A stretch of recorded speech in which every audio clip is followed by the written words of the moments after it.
Hi guys, welcome to Homemade Food. Thank you for stopping by today. Today we are going to make delicious, quick, instant, easy, economical, crispy and crunchy bread croutons.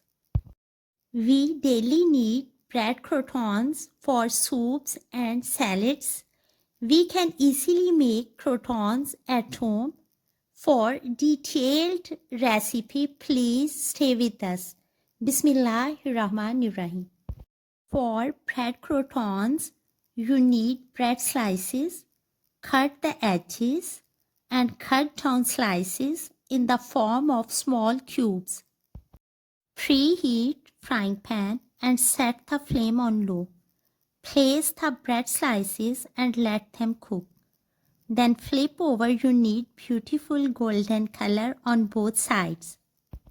As you get the desired color, remove your croutons from heat and let them cool down. Store croutons in a dry and airtight jar and use whenever needed. Quick, instant, crispy and crunchy bread croutons are ready. Enjoy with soups and salads. Thanks for watching.